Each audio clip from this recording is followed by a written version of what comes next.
Hi అండి, hello, welcome to my channel. అందరూ ఎలా ఉన్నారు? ఈరోజు మనం సప్తపది సీరియల్ డిసెంబర్ 22, 23, 24 3 డేస్ ఎపిసోడ్ గురించి తెలుసుకోబోతున్నాము. మీరు ఎవరైనా కొత్తగా నా ఛానల్ని చూస్తున్నట్లయితే ప్లీజ్ అండి నా ఛానల్ని సబ్స్క్రైబ్ చేసుకోండి. లేట్ చేయకుండా వీడియోలోకి వెళ్ళిపోదాము. మైత్రి అరవింద్ దగ్గరకు వెళ్ళి, ఇందాక అత్తయ్య అన్న మాటలను బట్టి చూస్తే మయూకాన్ని నీ చెల్లెలైనట్టుంది బావా అని అంటుంది. వామ్మో, ఆ మయూక కానీ నా చెల్లెలైతే ఇంకేమైనా ఉందా అని అంటాడు అరవింద్. ఇంకేం బావా, నీ ప్రాబ్లం సాల్వ్ అయినట్టే కదా అని అంటుంది. ప్రాబ్లం సాల్వ్ అయినట్టు కాదు, కొత్తగా ప్రాబ్లం వచ్చినట్టే. ఎందుకంటే మయూక కానీ నా చెల్లెలైందంటే నా మాట అస్సలు వినదు. తనకు అన్ని పద్ధతులు పాటింపులన్నీ నేర్పించాలి అని అంటాడు. నిజమే బావా, మయూకకి అవన్నీ నేర్పించాలంటే నువ్వు ఖచ్చితంగా ముసలోడు అయిపోతావు.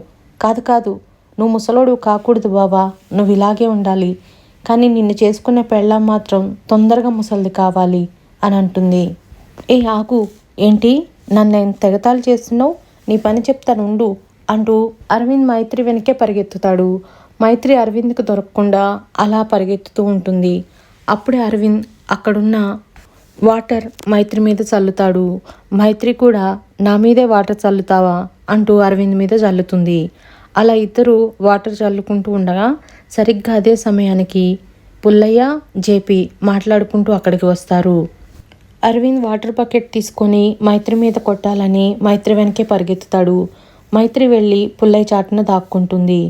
మైత్రి మీద కొట్టపోయి అరవింద్ వాటర్ మొత్తం పుల్లయ్య మీద కొట్టేస్తాడు. ఇదిలా ఉంటే లహరి కాలేజీలో నుంచి వస్తుండగా ఇద్దరు కుర్రాళ్ళు లహరికి అడ్డంగా నుంచుంటారు. వాళ్ళ ఫోన్లో లహరి ఫోటో చూపిస్తారు. ఏ ఎవరు మీరు? మీ ఫోన్లో నా ఫోటో ఉందేంటి? మర్యాదగా చెప్తున్నా, డిలీట్ చేయి అని అంటుంది లహరి. ఇంతలోనే ఇంకొకడు లహరి మూతికి కర్చీఫ్ అడ్డం పెట్టి బలవంతంగా కారులోకి ఎక్కిస్తారు. ఎవరు మీరు? ఎందుకు నన్ను కారులోకి ఎక్కించారు అని లహరి అడుగుతుంది. అప్పుడే డ్రైవింగ్ సీట్లో కూర్చొని ఉన్న ఇంద్ర, హాయ్, నేనే నీ బావగారిని. మీ అక్కతో కలిసి ఉండడానికి నాకు ఇంతకన్నా ఆప్షన్ దొరకడం లేదు అంటూ లహరిని కిడ్నాప్ చేస్తాడు. ఇదిలా ఉంటే విక్కీ మైత్రి ఏదో వర్క్ గురించి మాట్లాడుకుంటూ ఉండగా అప్పుడే అంజలి పైనుంచి మెట్లు దిగుతూ ఉంటుంది. అంజలి కాలు జారి పడిపోతుండగా ఒక్కసారిగా విక్కీ పరిగెత్తుకుంటూ వెళ్ళి ఆమెను పట్టుకొని సేవ్ చేస్తాడు. దాంతో మయూక కోపం వచ్చి, రేయ్, ఎంత ధైర్యంరా నీకు, మా అక్కనే పట్టుకుంటావా అని అరుస్తుంది. ఇందులో నేను చేసిన తప్పేముందండి, పడిపోతుంటే పట్టుకున్నాను, అది తప్ప అని అడుగుతాడు. నువ్వెంత, నీ స్థాయి ఎంతరా? అయినా నీలాంటి అనాథల్ని, క్యారెక్టర్ లేని వాళ్ళని ఇంట్లో తీసుకొచ్చి పెట్టారు చూడు, మా వాళ్ళని అనాలి అని మయూక అంటుంది. ఇంతలోనే అరవింద్ వచ్చి, ఇందులో విక్కీ చేసిన తప్పేముంది, పడిపోతుంటే పట్టుకున్నాడు, సేవ్ చేశాడు కదా అని అంటాడు. పట్టుకోవడానికి నేనున్నాను కదా, వాడు పట్టుకోవాలని ఏముంది, సేవ్ చేసే వంకతో మా అక్కను టచ్ చేశాడు అని అంటుంది. మర్యాదగా మాట్లాడు, ఎవరికి క్యారెక్టర్ లేదంటున్నావు? ఇక్కడ అందరికీ క్యారెక్టర్ ఉంది. నిన్ను ఇలా తయారు చేశారు, నిన్ను కాదు, ముందు మీ అమ్మా నాన్నలను అనాలి. వాళ్ళ పెంపకమే కానీ సరిగ్గా ఉండుంటే నువ్వు ఇలా తయారయ్యేదానివి కాదు అంటాడు. ఏయ్, మర్యాదగా మాట్లాడు అని మయూక అంటుంది. దాంతో అరవింద్, మాట్లాడిపోతే ఏం చేస్తావు అంటూ మయూక మీదకి వెళ్తాడు. మయూక కూడా అరవింద్ మీదకి వెళుతుంది. దాంతో చుట్టుపక్కల ఉన్న వాళ్ళు ఇద్దరిని ఆపుతారు. ఇంతలోనే పుల్లయ్య వచ్చి, నీకెంత ధైర్యం రా, పిల్లల్ని ఎలా పెంచారో నీకేం తెలుసురా, అనాథలాగా రోడ్డు మీద పెరిగిన వాడివి, నువ్వు మాట్లాడుతున్నావారా అంటూ అరవింద్ మీదకి వెళ్తాడు. దాంతో శోభకు కోపం వచ్చి, నోరు ముయ్యరా అంటూ పుల్లయ్యని లాగి ఒక్కటి కడుతుంది. మీరు మా ముందలే మంచివాళ్ళలాగా నటించిన అవసరం లేదు, మీరు ఎంత నటించినా మీ పెంపకం బాగోలేదనే చెప్తాను అంటూ అరవింద్ అక్కడి నుంచి వెళ్ళిపోతాడు. అరవింద్ అన్న మాటలకి శోభ బాధపడుతుంది. ఏంటి మమ్మీ, నువ్వు కూడా వాడికి సపోర్ట్ చేసి మాట్లాడతావు? చూసావా వాడు ఎట్లా మాట్లాడుతున్నాడో, ఇలా అడ్డమైన వాళ్ళని తీసుకొచ్చి ఆడపిల్లలు ఉన్నారని కూడా చూడకుండా ఇంట్లో పెడితే రోజుకొకడు మమ్మల్ని తాకుతాడు అని మయూక గట్టిగా అంటుంది. ఇదిలా ఉంటే లహరిని కిడ్నాప్ చేసిన ఇంద్ర తన ఇంటికి తీసుకెళ్తాడు.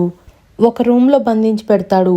అప్పుడే దేవయాని వచ్చి లహరిని చూసి, రేయ్, దీన్ని ఎలా లేపాలో నాకు తెలుసు, ఉండు అంటూ గ్లాసులో వాటర్ తీసుకొని లహరి మొహాన కొడుతుంది.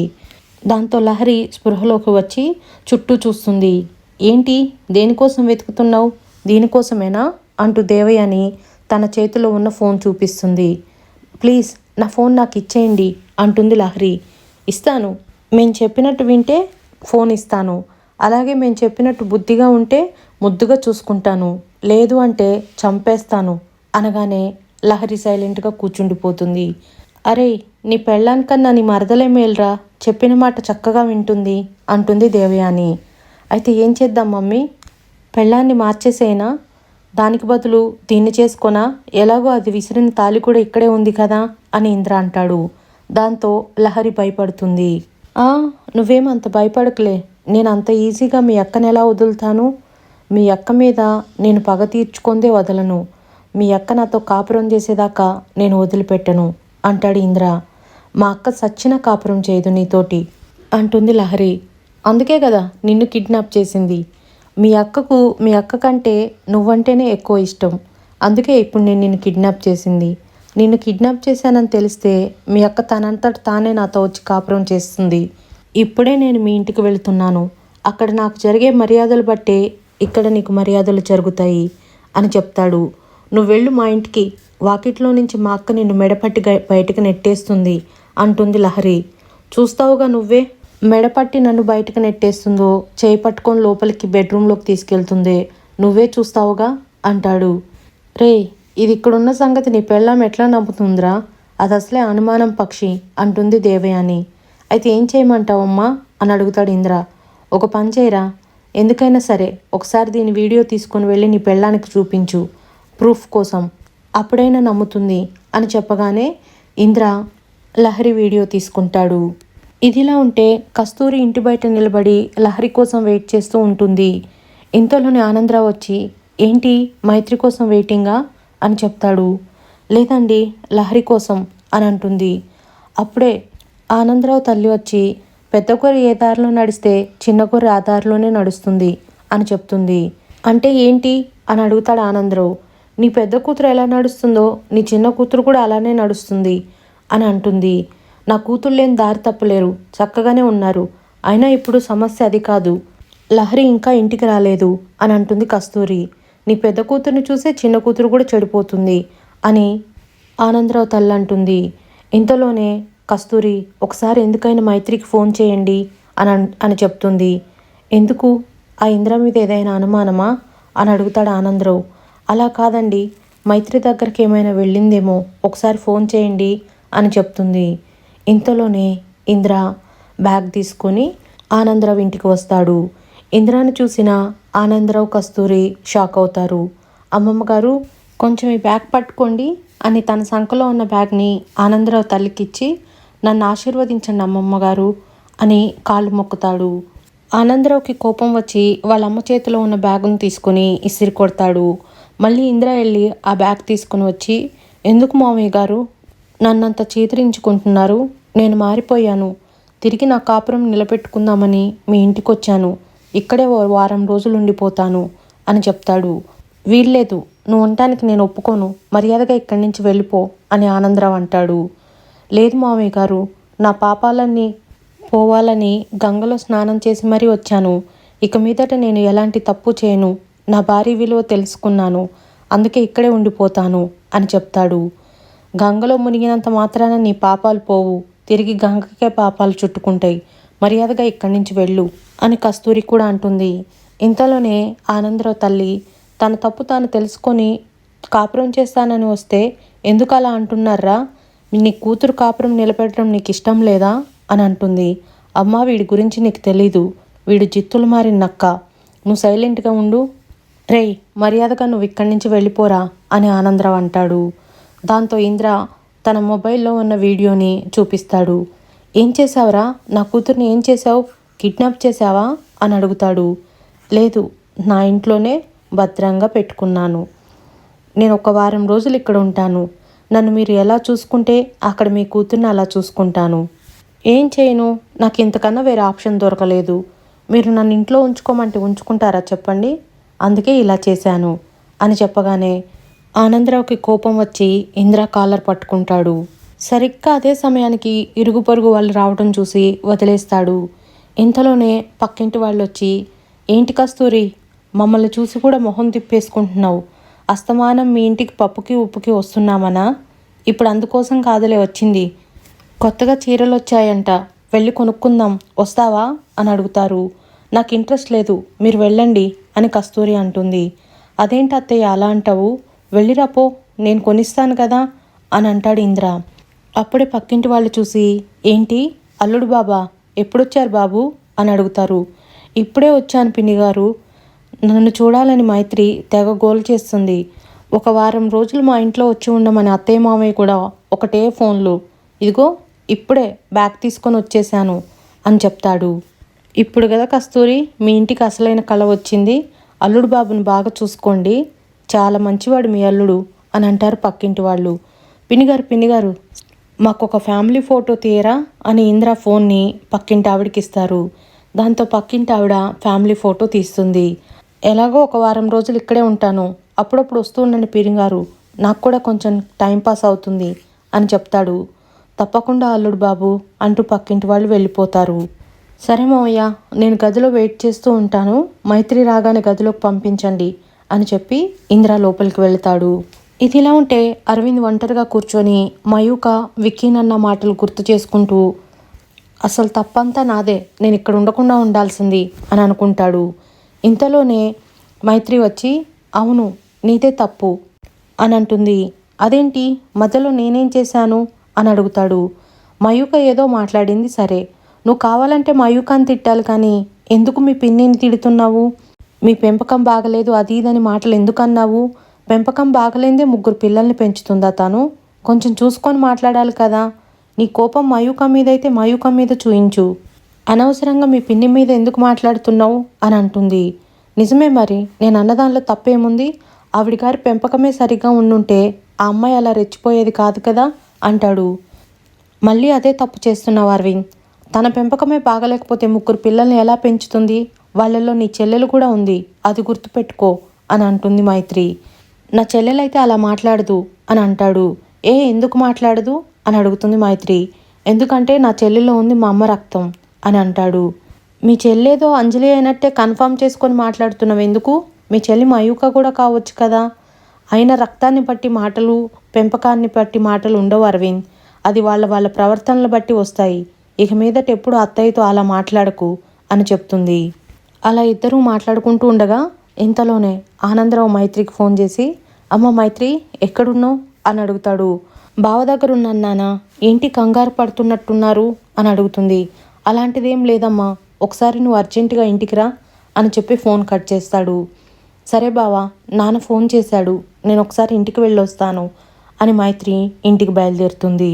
ఇదిలా ఉంటే ఇంద్ర డైనింగ్ టేబుల్ దగ్గర కూర్చొని ఉంటాడు. నీకు కావాల్సినవన్నీ మీ అత్తయ్య గారు చేసి పెట్టారు బాబు, నువ్వు అంటే అన్నీ వడ్డిస్తుంది అని ఆనందరావు తల్లి అంటుంది. ఏంటమ్మమ్మ గారు మీరు కూడా అలా అంటారు, నేను ఇక్కడికి వచ్చింది అత్తయ్య గారి చేతి ఫుడ్ తింటానిక, నా భార్య మైత్రి వడ్డిస్తే తినాలని, అందుకే మైత్రి కోసం వెయిట్ చేస్తున్నా అని అంటాడు. ఇంతలోనే మైత్రి వస్తుంది. ఇంద్రాని చూసి షాక్ అవుతుంది. మైత్రి ఇంద్ర దగ్గరకు వచ్చి ఇంద్ర కాలర్ పట్టుకొని, రేయ్ లేరా అని లేపుతుంది.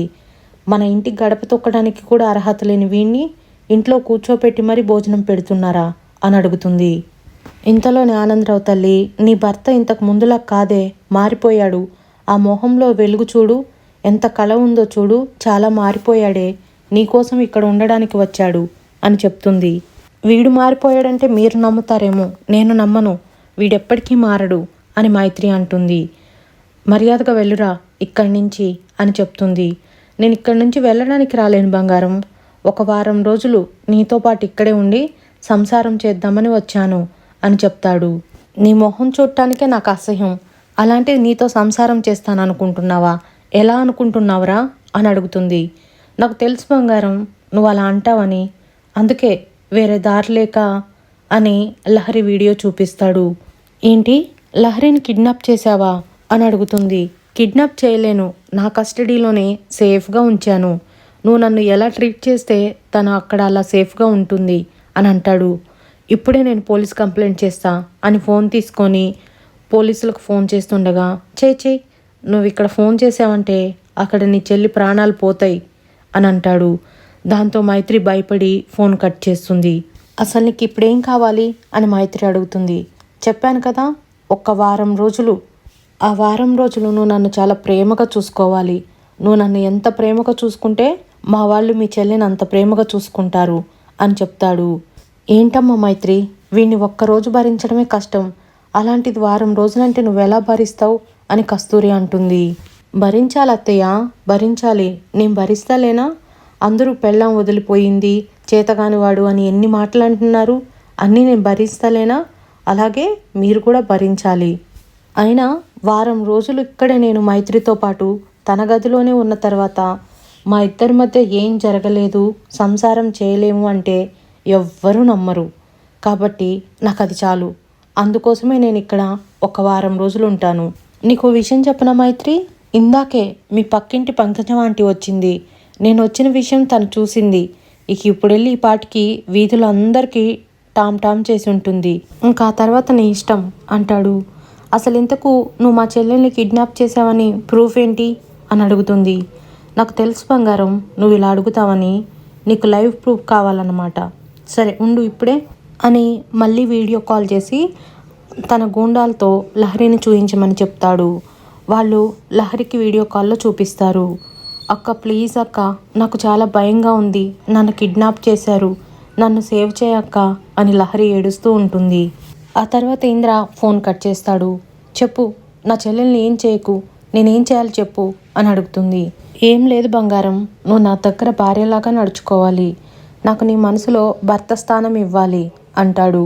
అంటే అని అడుగుతుంది. నేను ఇక్కడ వారం రోజులు ఉంటాను, ఈ వారం రోజులు నీ చేత్తో నాకు భోజనం వడ్డించాలి అని అడుగుతాడు. చచ్చినా సరే అలాంటి పని చేయను అని మైత్రి అంటుంది.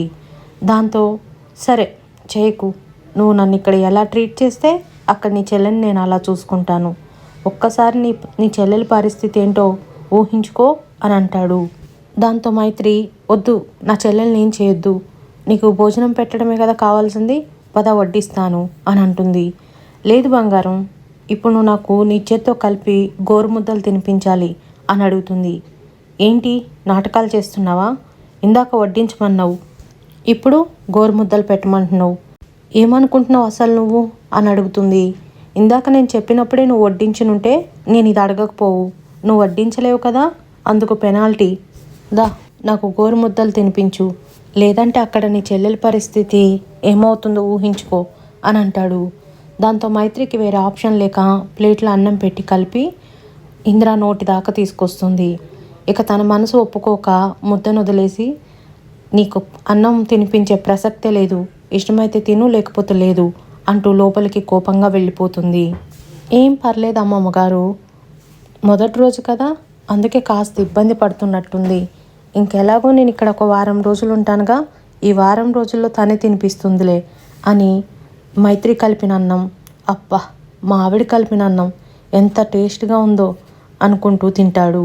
ఇదిలా ఉంటే అరవింద్ ఒంటరిగా కూర్చొని ఆలోచిస్తూ ఉంటాడు. అప్పుడే అంజలి వచ్చి అరవింద్ చేయి పట్టుకొని, అన్నయ్య ఒకసారి నాతో రా అని ఒక రూమ్కి తీసుకెళ్తుంది.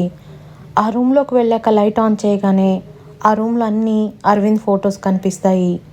వాటన్నిటిని చూసి అరవింద్ షాక్ అవుతాడు. ఇవేంటో తెలుసా అన్నయ్య, చిన్నప్పుడు నీ ఫొటోసు, నాన్న నీ గుర్తుగా పెట్టుకున్నాడు, ఇవన్నీ చిన్నప్పుడు నువ్వు వాడుకున్న బొమ్మలు, అదిగో అక్కడ చూడు అది నీ స్కూల్ యూనిఫామ్, నువ్వు వాడిన స్కూల్ బ్యాగ్, ఈ బట్టలన్నీ నాన్న నీ కోసం కొన్నాడు, తను నిన్ను ఎప్పుడూ మర్చిపోలేడు అన్నయ్య, తన జ్ఞాపకాలన్నీ ఇలా ఈ రూమ్లో బంధించుకొని అప్పుడప్పుడు నిన్ను గుర్తు చేసుకుంటూ బాధపడేవాడు, వీటితోటే మాట్లాడుకుంటూ ఏదో నీతో మాట్లాడుతున్నట్లు కాలక్షేపం చేసుకునేవాడు, ఆ మాటలని నీకు వినిపించాయా అన్నయ్య? ఎలా వినిపించుంటాయిలే, అలా వినిపిస్తే నువ్వెందుకు దూరంగా ఉండేవాడివి? మా అమ్మ వల్లే మీ అమ్మ దూరం అయిపోయిందని నువ్వు అనుకోవచ్చు, తప్పు లేదు, కానీ నువ్వు మా అమ్మకు సొంత కొడుకు కాకపోయినా కానీ నాన్న నీ జ్ఞాపకాలని ఇలా చూసుకుంటూ ఉంటే మా అమ్మ ఏ రోజు బాధపడలేదు, ఎందుకంటే భర్త అన్న గౌరవం తనకు ఉంది కాబట్టి. మా అమ్మలో మీ అమ్మను చూసుకోలేవా అన్నయ్య అని అడుగుతుంది. ఇంతలోని అరవింద్ మనసులో, అలా మాట్లాడుకో అంజలి, మీ అమ్మ మా అమ్మ ఒకటే అవ్వాలని కోరుకో అనుకుంటాడు. మా అమ్మ మా నాన్న పెంపకం బాగానే ఉందన్నయ్య, మమ్మల్ని చాలా క్రమశిక్షణగా పద్ధతిగా పెంచారు, మా అమ్మ నువ్వు అన్ని మాటలు మాట్లాడుతున్నా కానీ ఒక్క మాట ఎదురు మాట్లాడలేదు, మాట్లాడలేక కాదన్నయ్య, ఎందుకు అనేసి తను కూడా నీకు విలువిచ్చి సైలెంట్గా ఉండిపోయింది. అలా అని నువ్వు మా అమ్మ పెంపకాన్ని తప్పు పట్టడం కరెక్ట్ కాదన్నయ్య. ఇంకెప్పుడు అలా మాట్లాడకు అంటూ అరవింద్కి దండం పెడుతుంది. ఇదిలా ఉంటే ఇంద్ర దేవయానికి ఫోన్ చేస్తాడు.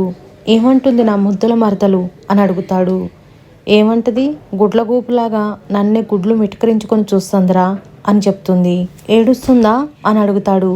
ఇంకెంతసేపు ఏడుస్తుందిరా, ఏడ్చి ఏడ్చి మొహం తేలేసి కూర్చుంది అని అంటుంది. నేను మా ఇంట్లో వాళ్ళతో మాట్లాడాలి అని అడుగుతుంది లహరి. వింటున్నావా నీ మరదలు ఏమంటుందో అని అడుగుతుంది దేవయాని. వినబడుతుందమ్మా, అది అడిగినప్పుడు నేను మాట్లాడించను, నాకు మాట్లాడించాలి అనిపించినప్పుడే మాట్లాడిస్తాను అని చెప్తాడు. అది సరే, ఎంతవరకు వచ్చిందిరా నువ్వు వెళ్ళిన పని అని అడుగుతుంది దేవయాని. ఇప్పుడే నా పెళ్ళం కడుపు నిండా భోజనం పెట్టిందమ్మా అని చెప్తాడు. ఆహా, మొదటి రోజే భోజనం పెట్టిందా, అయితే బండి స్పీడ్గానే ఉందన్నమాట అని అంటుంది దేవయాని. అవునమ్మా, వీలైనంత త్వరగా దాన్ని నా సొంతం చేసుకుంటాను అని చెప్పి ఫోన్ కట్ చేస్తాడు. ఏంటి, నా మీద కోపం వస్తుందా అని అడుగుతుంది దేవయాని లహరిని చూసి. లేదు, మా అక్కకు ఆ గతి పట్టించినందుకు నిన్ను చంపేయాలనిపిస్తుంది అని చెప్తుంది. పిల్లబచ్చావి, నీకే అంత కోపం వస్తే నా కొడుకుని అంత కష్టపెట్టారు, వాడికెంత కోపం రావాలి. రేయ్, మర్యాదగా దీనికి భోజనం పెట్టి సరిగా చూసుకోండి, ఏదన్నా ఎక్స్ట్రాలు చేసిందంటే నాకు చెప్పండి, చంపేస్తాను దీన్ని అంటూ దేవయాని ఆ రూమ్లో నుంచి వెళ్ళిపోతుంది. ఇదిలా ఉంటే అరవింద్ టీం అంతా హాల్లో కూర్చొని వర్క్ గురించి డిస్కషన్ చేసుకుంటూ ఉంటారు. అప్పుడే అరవింద్ వచ్చి, ఏం విక్కీ, కొత్త అడ్రస్ ఏమైనా వచ్చాయా అని అడుగుతాడు. ఇంతలోనే చోటు, రేపు ఒక ఈవెంట్ ఉంది కదన్నా, దాని గురించి వాళ్ళు డెకరేషన్ ఇలా కావాలని పంపించారు అని ఫోన్లో ఉన్న ఫొటోస్ని అరవింద్కు చూపిస్తూ ఉంటాడు. ఇంతలోనే విక్కీ అలా మెట్ల వైపు చూస్తూ ఉంటాడు. ఏంటి మధ్య విక్కీ అన్న వింతగా ప్రవర్తిస్తున్నాడు అని చోటు మనసులో అనుకుంటాడు. అప్పుడే అరవింద్ నుండి దగ్గుతూ, ఏరా చోటు, కొంచెం వాటర్ తీసుకురా అని చెప్తాడు. ఉండు, నేను వెళ్ళి తీసుకొస్తాను అని అరవింద్ వాటర్ కోసం వెళ్తాడు. అంజలి కనిపిస్తుందేమో అని చుట్టూ వెతుకుతూ ఉంటాడు. ఇంతలోనే అంజలి ఫోన్ మాట్లాడుకుంటూ స్టెప్స్ దిగి వస్తుంది. అలాగే అంజలిని చూస్తూ ఉండిపోతాడు. అంజలి చూడగానే టకటకా వాటర్ తీసుకొని అక్కడి నుంచి అరవింద్ దగ్గరకు వస్తాడు. ఏంట్రా విక్కీ, ఇంత లేట్ అయింది అని అరవింద్ అడుగుతాడు. వాటర్ జగ్ కనిపించలేదురా, అందుకే ఇంట్లో వాళ్ళని అడిగి తీసుకొచ్చాక లేట్ అయింది అని చెప్తాడు. అంజలి ఫోన్ పెట్టేసి చిన్నగా నవ్వుకుంటూ ఉంటుంది. ఇంతలోనే అక్షిత అంజలి దగ్గరకు వచ్చి, ఏంటి అక్క ముఖం తెగ వెలిగిపోతుంది అని చెప్తుంది. అదా, ఏం లేదు, ఇప్పుడే మీ బావగారు ఫోన్ చేశారు అని చెప్తుంది. అప్పుడే శోభ వచ్చి, ఏమన్నాడమ్మా అని అడుగుతుంది. రేపు ఒకసారి వీలుంటే కలవమన్నాడమ్మా, ఏదో మాట్లాడాలంట అని చెప్తుంది. సరే, ఇంకెందుకు ఆలస్యం, వెళ్ళి కలువైతే. అదేనమ్మా, ఒకసారి నిన్ను అడుగుదాం అనుకున్నా అంటుంది. ఇంతలోకి అక్షిత, నువ్వు కాబట్టి అడుగుతున్నావు, నేనైతే అసలు అడిగేదాన్నే కాదు, ఈ విషయం కూడా అడగాలనా అని అడుగుతుంది. మన జీవితంలో అందరికన్నా ఇంపార్టెంట్ అమ్మా నాన్నలు, వాళ్ళకు ప్రతి ఒక్క విషయం చెప్పాలి మనం, అలా చెప్పకుండా చేయడం కరెక్ట్ కాదు అని అంజలి అంటుంది. ఏం పర్వాలేదమ్మా, రేపు నువ్వు వెళ్ళి ఎలాగైనా సరే అల్లుడు గారిని కలిసి మాట్లాడు అని శోభ అంటుంది. ఇదిలా ఉంటే కస్తూరి గదిలో కూర్చొని ఏడుస్తూ ఉంటుంది.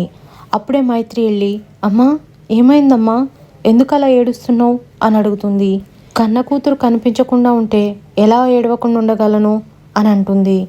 అసలే తనకి ఆకలి ఎక్కువ, తిన్నదో లేదో, వాళ్ళు పెట్టారో లేదో అంటూ బాధపడుతూ ఉంటుంది.